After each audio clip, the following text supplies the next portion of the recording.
참 아름다운 밤입니다. 우리 성가대가 이렇게 많이 부흥했는데 여기 회중선만 좀 더 부흥하면 될 것 같습니다. 할렐루야.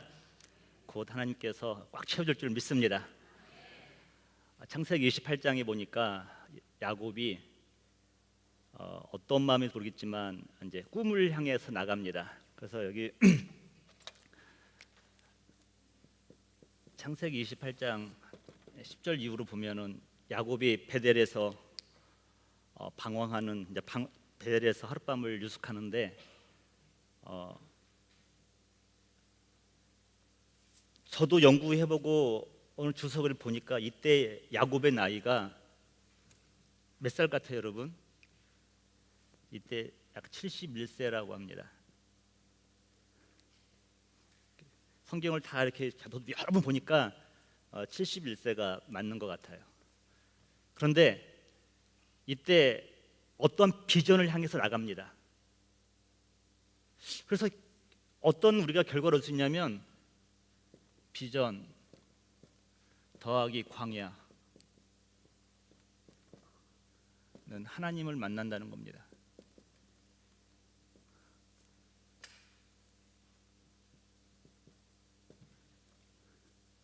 비전과 꿈이 있었는데 광야죠. 이 광야를 대표하는 게 돌베개예요. 비전을 갖고 꿈을 갖고 광야에서 하룻밤 유숙했는데 환상 가운데 하나님께서 사다리 위에 천사가 성도들의 기도 제목을 가지고 오르락하고 응답을 가지고 내려옵니다. 오르락 내려가는데 그 사다리 꼭대기 보니까 하나님이 서 계셨다. 와, 그러면서 여러분 이 지금 야곱이 이 걸어가는 길을 하나님이 응원하고 계시는 거예요. 믿으십니까? 그런데 이 야곱을 보니까 하나님의 장학생이에요. 야곱이 하나님의 장학생. 꿈과 비전이 있으면서 돌베개도 마다하지 않고 광야의 고생길을 걸어가는 우리 자녀들, 하나님이 그 자녀들을 있잖아요, 응원하고 계신다는 겁니다. 성경에 보좌에 계신 하나님께서 자리에서 벌떡 일어난 것이 딱 3번 나와요. 그 중에 하나가 바로 이거예요. 야곱이 광야에서 하룻밤 유숙할 때 하나님께서 그의 삶을 지켜보시면서 와칭하고 계신다는 겁니다. 이번 주에 이제 우리 학생들 꿈과 비전이 있어서 이제 이 광야 같은 세상을 향해 나갈 때 우리 하나님께서 그들을 인도하여 주실 줄 믿습니다. 저와 여러분 또한 우리 작지만 우리가 소소하게라도 우리가 그들을 응원해야 될 줄 믿습니다. 그들이 우리 교회의 미래 아닙니까? 또 우리 민족의 미래. 그래서 여러분에게 이 말씀을 잠깐 나누고, 하나님의 장학생, 하나님이 응원하는 인생이에요, 자녀들이. 그런데 또한 저와 여러분들도 자녀들을 또 우리가 응원해야 될 줄 믿습니다. 자, 우리 레위기 1장을 우리가 한 2주 전에 봤는데요. 자, 1절로 9절까지는 소의 번제입니다. 10절부터 13절까지는 양과 염소의 번제고요. 14절부터 17절까지는 새의 번제입니다. 죄송합니다. 잘 안 보이죠? 다음 주엔 더 작게 쓸 거예요. 여기 앞에만 쫙 나오도록. 죄송합니다. 이게 준비해달라고 했는데도 안 됐네요. 쓰지 말고 설명할게요. 소의 번제일 때, 소의 번제이면 숫소로, 흠없는 숫소를 준비를 하는 거죠. 그리고 먼저 제주가 자기의 죄를 안수합니다. 자기의 죄를 전가시키고 또 거룩함을 받는 거죠. 그리고 이 제주가 그 소를 죽입니다. 소를 죽인 다음에 이제 껍질을 벗기죠. 옛사람을 다 벗어버리고 각을 떠가지고 나무 장작 위에 다 올려놓죠. 그리고 내 맘대로 생각했던 정갱이, 더러운 내장들은 다 물로 씻어서 다 드리게 되었습니다. 이게 소의 번제죠. 양과 염소의 번제도 마찬가지입니다. 흠없는 순양으로 드리게 돼 있어요. 순염소나. 그리고 이 제주가 죽인 다음에 머리를 잘라내고 다리를 잘라내고 각을 떠가지고 여호와 앞에 다 드리는 겁니다. 그리고 머리나 기름을 전부 다 나무 위에 올려놓고 또 이제 정갱이와 내장은 다 물로 씻게 만들었어요. 더러운 것을 어찌 하나님께 드릴 수가 있겠습니까? 우리 옛날에 할머니께서 신앙생활 하시면서 헌금할 때 토요일이면 대리미로 동전을 지폐를 대리잖아요. 이렇게 정성이죠. 이 정갱이와 내장을 다 물로 씻은 다음에 그것을 바치는 겁니다. 마지막 새해 번제는 우리 하나님께서 우리 형편을 너무 잘 아시기 때문에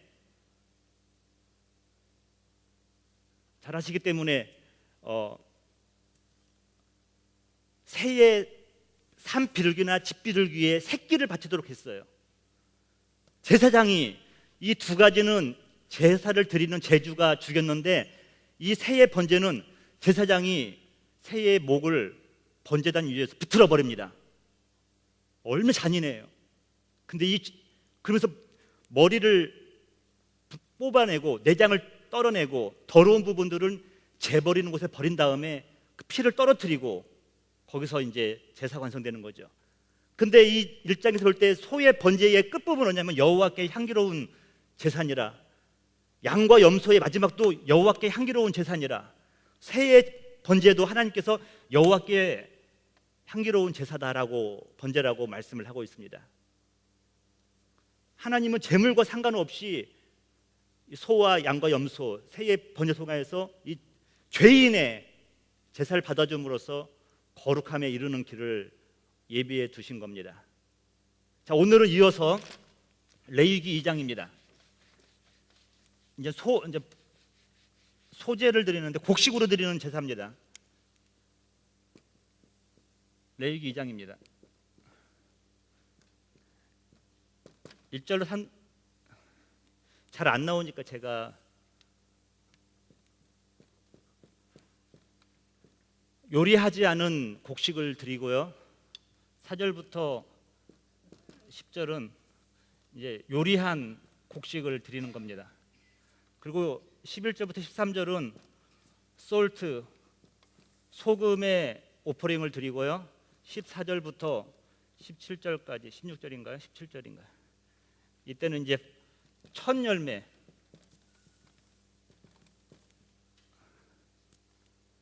열매를 드리도록 했죠. 자, 오늘 먼저 1절과 3절을 한번 여러분들이 보시기 바랍니다. 자, 레위기 2장 1절로 3절입니다. 누구든지 주님께서 명령하지 않고요, 자원하는 마음으로 예물을 드리라고 말씀하고 있죠. 누구든지 소제를 드리려거든, 그래요. 누구든지 소제의 예물을 여호와께 드리려거든 고운 가루로 삼아. 고운 가루는 껍질이 벗겨져야 돼요. 자기가 인지겨져야 돼요. 내 모습 이대로 남아있는 한 소제로 드릴 수가 없는 것입니다. 고운 가루가 돼야 되는 거죠. 그 위에 기름을 붓고 성령의 능력이 임하는 거죠. 또 그 위에 유향을 놓아. 삶의 향기예요. 여러분의 거룩함은, 예배자의 여러분 성도의 구원받은 성도의 거룩함은 예배 드릴 때 여러분들의 모습이 진정한 모습이 아니에요.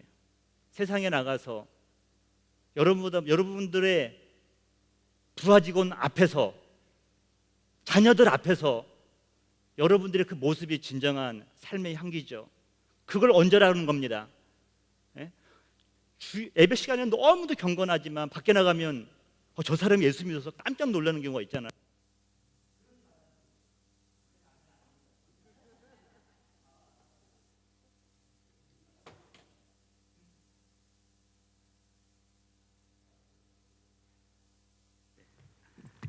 자, 유향을 놓아서 드리라고 했죠. 2절입니다. 아론의 자손 제사장들에게 가져갈 것이요, 제사장은 그 고운 가루 한 움큼과 기름과 그 모든 유향을 가져다가 기념물로 제단 위에 불사를 찌니 이는 화제라, 여호와께 향기로운 제사니라. 기념물, 고운 곡식 중에서 한 움큼을 기름과 유향을 넣어서 여호와께 태우라는 것입니다. 기념물로 제단 위에 불사르라고 말씀하고 있는 것입니다. 기념물, 하나님께서 어떻게 늘 우리를, 이스라엘 백성들을 구원해 주셨는가, 그걸 기억하라고 말씀하고 있는 것이죠. 기억하라고. 3절에 보니까 또 그 소재물에 남은 것은, 소재에서는 한 움큼을 먼저 언쿡드, 요리하지 않은 곡식 중에서 한 움큼을 드린 다음에 마지막 나머지는 아론의 제사장들에게 다 주도록 했습니다. 그의 아론과 자손들에게 돌릴지니 이는 여호와의 화제물 중에서 지극히 거룩한 것이니라고 말씀하고 있습니다. 아론과 그의 후손들이 열심히 사역하고 열심히 제사를 인도하는 대로 거기에 열매가 남는 것이 있는 거죠. 근데 게을러지면은 아무것도 없는 겁니다. 근데 그거 먹을 때 해막 뜰에서만 먹기를 했어요, 하나님께서. 그걸 제가 큐티를 했는데, 뭐 혹시 노트 없으시면 여기 보면 나오겠죠. 15, 여러분들이 이제 노트에 보면 16페이지에 있습니다. 16페이지 첫 번째 거 큐티 한번 띄워주실래요? 자, 소재의 예물은 고운 가루로 드려야 했답니다. 왜 고운 가루여만 했을까요?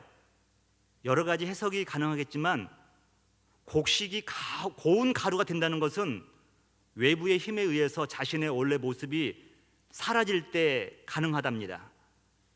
나의 옛 모습이 깨지지 않는 한 하나님을 기쁘게 할 충성의 삶이 될 수가 없는 것입니다. 아직도 버리지 못한 옛사람의 성품, 성령님과 말씀의 능력으로 모두 부서져 주님이 받으시기 합당한 고운 가루와 같은 삶이 되기를 간절히 바라봅니다. 고운 가루가 아니면 하나님께 드려질 수가 없는 거예요.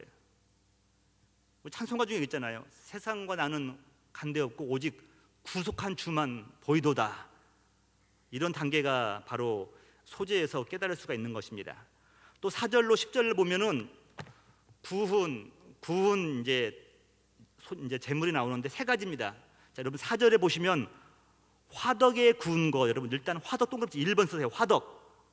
두 번째는 5절입니다. 철판에 구운 거라고 표현하고 있어요. 철판에, 두 번째 철판. 세 번째는 7절입니다. 냄비의 것으로. 그러니까 요리를 하는데, 소재를 드리는데 세 가지 도구를 사용해서 구울 수 있다는 거죠. 하나는 화덕에다 굽는 겁니다. 두 번째는 철판에다 굽고, 세 번째는 냄비에다가 소재를 이제 만들게 되어 있다는 거죠. 그런데 그릇은 다르지만 방법은 똑같아요. 4절 보니까 고운 가루에 기름을 섞어, 누룩은 집어넣지 말라는 겁니다. 무교병으로 만들라는 거예요. 누룩은 부패하게 만들잖아요. 화장하게 만들잖아요. 무교병으로나 기름을 바른 무교전병으로 드릴 것이다라고 말씀하고 있죠. 이것이 소재의 두 번째 요리의 그 제물입니다. 또 두 번째 철판을 붙인 것을 보면 소재의 예물을 드리고 똑같아요. 고운 가루에 누룩을 넣지 말고 기름을 섞어 조각으로 나누고 그 위에 기름을 부을지니 이는 소재니라. 두 번째 요리된 것은 철판 요리였습니다. 세 번째는 냄비의 것으로 소재를 드리려거든 고운 가루와 기름을 섞어 만들지니라고 말씀하고 있습니다. 냄비에다 만들 때는 고운 가루와 기름을 섞는 거죠. 또 8절 보니까 너는 이것들로 만든 소재물을 여호와께로 가져다가 제사장에게 줄 것이요 제사장은 그것을 제단으로 가져가서 말씀하고 있습니다. 그 소재물 중에서 기념할 것을 가져다가 제단 위에서 불사를 지니 이는 화제라, 여호와께 향기로운 냄새니라고 표현하고 있습니다. 그러면서 이 소재물에 남은 것은, 여러분 이게 막 만들었을 때는 따끈따끈했을 것 같아요. 화덕에 구웠든 철판에 구웠든 냄비에 구웠든. 근데 그 남은 것을, 식은 거지만 아론과 그의 아들들에게 돌릴지니 이는 여호와의 화제물 중에서 지극히 거룩한 것이라고 말씀하고 있습니다. 아론과 그의 아들들 땅을 기업으로 받지 못했죠. 그들이 제사를 인도하고 나면 남는 것들이 있었어요. 그걸 먹는데 거기에 대한 제가 한번 큐티를 한번 적어봤습니다. 17페이지입니다. 17페이지 보면 하나님 앞에 한 움큼의 고운 가루와 기름 그리고 유향을 불러 태워 드린 후 남은 곡식은 아론의 자손들 제사장의 몫이었답니다. 하지만 그들은 반드시 이 곡식을 회막의 뜰에서 먹어야만 했지요. 하나님의 자녀들의 헌신과 수고의 예물이 그분을 섬기고 예배하는 데에만 그 에너지를 사용하기를 주님은 원하셨기 때문입니다.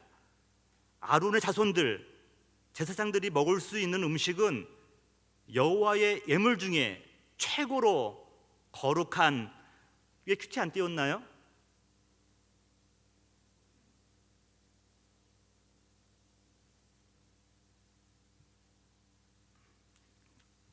다시 한번 읽을게요. 여러분들이 제 얼굴 바라보고 있길래 왜 제 얼굴을 바라보고 계시나? 예? 왜 제 얼굴을 바라보고 저 스크린을 바라봐야 되는데, 거기 위에 있는 분들도 예배에 집중하셔야 돼요. 스마트폰 보고 그러면 안 돼요. 거기서. 자, 다시 보겠습니다. 17페이지입니다. 하나님 앞에 한 움큼의 고운 가루와 기름 그리고 유향을 불러 태워 드린 후 남은 곡식은 아론의 자손들 제사장의 몫이었답니다. 하지만 그들은 반드시 이 곡식을 회막의 뜰에서 먹어야만 했지요. 하나님의 자녀들의 헌신과 수고 예물이 그분을 섬기고 예배하는 데에만 그 에너지를 사용하기를 주님은 원하셨기 때문입니다. 아론의 자손들 제사장들이 먹을 수 있는 음식은 여호와의 예물 중에 최고로 거룩한 것이었답니다. 하나님께 제사 드리고 남은 음식이라 할지라도 허투루 오용되거나 낭비되어서는 아니 되었기 때문입니다. 그러니까 하나님께 드려진 제물, 소재라 할지라도 우리의 헌신과 충성을 맹세하는 거 아닙니까? 그런데 이것도 하나님이 기쁘게 받으시는 겁니다. 기쁘게 받으시고 또 그것을 남은 것을 제사에 수고했던 아론과 그 자손들이 먹고 에너지를 얻어서 또 하나님의 일을 하도록 이렇게 만드는 것이었습니다. 이게 하나님의 받으시는 예배죠. 우리 1장에서 보았던 것처럼 1장에서 소나 양과 염소, 새의 새끼까지도 전부 다 하나님께서 받으시는 거였는데 이 소재는 특별하게 의미가 있어요. 과부의 두 렛돈처럼 가난하여서 소도 드릴 수 없는 사람들이 있지 않습니까? 또 염소도 드릴 수 없는 사람들, 새의 새끼도 드릴 수 없는 사람들이 가난한 자들이 드릴 수 있는 제물 중에 하나가 바로 이 소재의 의미였다는 거예요. 근데 이 예물을 받으신 다음에 하나님이 너무도 흡족해 하셨다는 것입니다. 9절에 보니까 이는 화제라 여호와께 향기로운 냄새니라. 소를 받으신 하나님도 향기로운 냄새라고 표현하고 있고요, 양과 염소도 또 가난한 자들의 소재까지도 하나님께서 받으시면서 향기로운 냄새라고 말씀하고 있습니다. 답은 나왔어요. 여러분, 우리 하나님은 저와 여러분의 중심을 받으시는 줄 믿으시기 바랍니다. 우리의 정성을 받으시는 거예요. 우리가 하나님 최선을 다해서 하나님께 예배 드리되 하나님 우리의 마음을 중심을 보신다는 것을 잊어서는 안 될 것입니다. 자, 11절부터 13절 네모 한번 쳐보시고요. 오늘 이제 말씀의 핵심이 될 수도 있겠다 싶은 겁니다.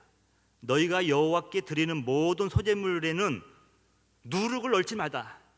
여러분, 우리 이제 요즘에 개그맨들이 토크쇼 할 때 약간 과장을 하지 않습니까? 근데 과장을 한다는 것을 자기들이 이렇게 표현하더라고요. MSG를 쳤다 이렇게 말을 해요. MSG를. 음식 솜씨가 없으신데 여러분 아내들이 사랑하는 남편을 위해서 음식을 내기 위해서 MSG를 좀 넣잖아 이렇게요. 그러면 맛이 나잖아요, 여러분. 그럼 남편들이 막 행복해 하잖아요. 또 그거 보고 야, 음식 잘한다 그러면 여러분 신나가지고 또 MSG. 근데 이 누룩을 넣지 말라는 겁니다. 11절 보니까 누룩이나 꿀, 여러분 누룩 동그라미 쳐보세요. 꿀도 동그라미 치시고요. 이 누룩은 부풀리는 거거든요. 부패시키는 거거든요. 발효시키잖아요. 꿀은 뭡니까? 세상에 맛을 내는 거예요. 어저께 우리 고전 결박을 풀다 너무 유익한 시간이었습니다. 여러분 왜 안 오셨어요? 오셨으면 좋았을 텐데. 근데 어제는 저는 그 강신장 이분도 좋았지만 담임 목사님께서 딱 균형을 잡아주신 것 같아요. 인본주의는 뭡니까? 휴머니티는 뭐냐면 인간이 중심이라는 거예요. 그래서 인간에 대한 연구가 많죠. 상업과 휴머니티가 만나니까 대박을 칠 수 있죠. 인간을 연구하니까 인간이 뭘 필요로 하는 걸 안다는 거죠.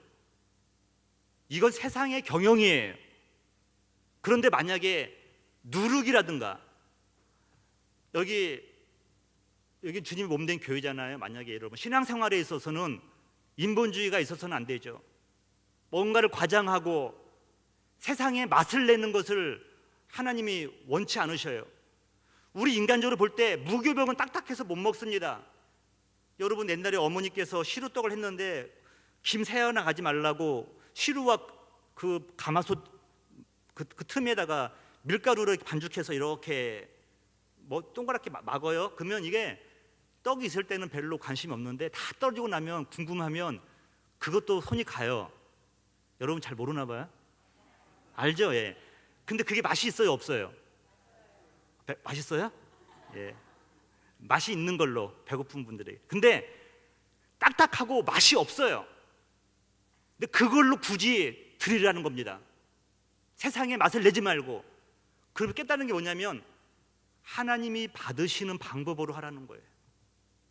우리 생각에는 멋지게, 아름답게, 감미롭게, 달콤하게. 근데 이 핵심이 뭐냐면 이게 핵심이 오늘 본문에 보니까 누룩이나 꿀을 여호와께 드려 이것이 사람의 초점을 맞추면 누룩을 집어넣게 되는 거예요. 꿀을 집어넣게 되는 거예요. 근데 하나님은 그러지 말라는 겁니다. 하나님이 원하시는 대로 해달라는 거예요. 그것이 바로 이제 12절이죠. 처음 익은 것으로 그것을 여호와께 드릴지니 지나 향기로운 냄새를 위하여서는 제단에 올리지 말며 13절 내 모든 소재물에 동그랗게 소금을 치라. 누룩이나 꿀은 넣지 말라. 맛을 내지 말라는 거예요. 그 대신에 소금을 치라. 소금 언약, 변하지 않는다는 것이죠. 언약인데 성경에서는 소금 언약이라고 말씀하고 있어요. 누룩은 부패시킵니다. 변질시킵니다. 부풀어 오르게 합니다. 꿀은 달콤하게 만듭니다. 근데 소금은 변하지 않는 성분을 가지고 있는 거예요. 이 소재를 드릴 때 소금을 치라고 말씀하고 있는 거예요. 언약의 말씀의 기초에서 하나님 말씀대로 세워가라고 말씀하고 있는 겁니다. 소금을 치라. 내 하나님의 언약의 소금을 내 소재에 빼지 못할지니 내 모든 예물에 소금을 드릴지니라고 말씀하고 있어요. 하나님과의 언약을 중심으로 해서 예배를 드리라는 겁니다. 하나님께서는 결코 신실하시기에 변하지 않겠다고 하는 의미가 들어가 있는 것입니다. 소금을 치라는 것이에요. 저는 여러분들이 가정 예배를 드리든 쿤교회 예배를 드리든 우리 교회에서 예배를 드리든 영적으로 우리가 소금의 언약, 소금을 쳐서 드리는 예배가 되어야 될 줄 믿습니다. 하나님의 언약을 붙드는 예배가 되라는 거예요. 하나님의 언약을. 이것이 지금 이제 소금 언약을 통해서 드리는 예물이었죠. 마지막으로 14절부터 16절입니다. 너는 천 이삭의 예물이죠. 첫 번째 난 것이죠. 첫 번째 곡식이라든가 첫 번째 동물이라든가 첫 번째 장자는 다 여호와께 속했다는 것입니다. 너는 천 이삭의 소재를 여호와께 드리려거든 천 이삭을 또 볶아 찌은 것으로 내 소재를 삼되. 여러분 내용이 복잡해요. 소재 하나인데도 소, 양과 염소, 새의 새끼 같은 것처럼 복잡합니다. 근데 여러분 이게 하나님께서 이렇게 만드신 이유가 뭘까? 하나님께서 기뻐 받으시는 방법을 설명해 주시는 거예요. 예배를 드리는데 우리 인간이 생각해서 좋을 것 같은 방법이 아니라 하나님이 원하시는 방법으로 순종하여서 드리길 원하신다는 것이죠. 첫 이삭은 볶아서 찌은 것으로 소재를 드리라고 말씀하고 있습니다. 15절 보니까 그다 기름을 붓고, 항상 기름은 붓죠. 소재 가운데 그 위에 유향을 더할지니, 이 유향은 삶의 향기지만 이 당시의 유향은 너무도 귀한 거였어요. 근데 귀한 걸 드리라는 거죠. 이는 소재니라라고 말씀하고 있습니다. 16절 제사장은 찌은 곡식과 기름을 모든 유향과 함께 기념물로 불사를 찌니 이는 여호와께 드리는 화제니라라고 말씀하고 있습니다. 저는 여러분들이 언제 어떤 예배를 드리더라도 하나님이 기뻐 받으시는 거룩한 산 예물을 드리시기를 주님의 이름으로 축복합니다. 그게 하나님이 받으시는 예배예요. 하나님이 기뻐 받으시는 예배예요. 그래서 여러분, 이제 번제와 소제를 마쳤는데 그 번제와 소제는 무엇이 상징하는 겁니까? 하나님이 기뻐 받으시는 제물은 딱 하나예요. 나머지는 다 상징성을 가지고 있는 거예요. 예수 그리스도예요. 예수 그리스도, 그가 십자가에서 다 찢기시고 가루가 되셔서 고운 가루가 되신 다음에 우리를 대신하여서 그가 제물이 되신 겁니다. 그 결과 우리 저와 여러분들이 구속함을 입은 거죠. 자, 우리 마지막 페이지 18페이지 큐티를 한번 보여주시기 바랍니다. 18페이지 큐티입니다. 부풀게 하는 누룩이나 세상의 향락을 상징하는 꿀과 함께 소제를 드릴 수 없습니다. 오직 하나님께서 주신 것을 그분이 원하시는 방법으로만 지켜야 했기 때문입니다. 인간적인 생각으로 세상적 재미와 교훈을 가미하는 것은 하나님께서 전혀 기뻐하지 않습니다. 근데 여러분, 때로는 우리가 지혜롭게 비둘기의 순결함과 또 뱀의 지혜로움이 필요하죠. 컨택 포인트는 좀 필요할 것 같아요.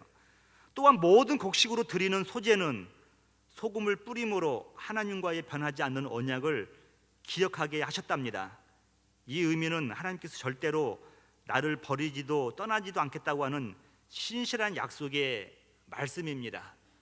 곡식으로 드리는 소제였지만 이 가운데서도 변치 않으시는 하나님의 구원의 경륜, 우리를 포기하지 않으시는 하나님의 뜻을 우리가 발견할 수가 있는 것입니다. 그래서 여러분, 레위기는 구약의 말씀이에요. 율법이에요. 토라의 말씀이에요.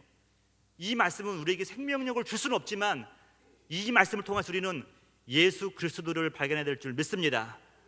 이 율법 앞에 우리는 자복하고 넘어지는 거죠. 우리는 아직도 내 모습이 살아있잖아요.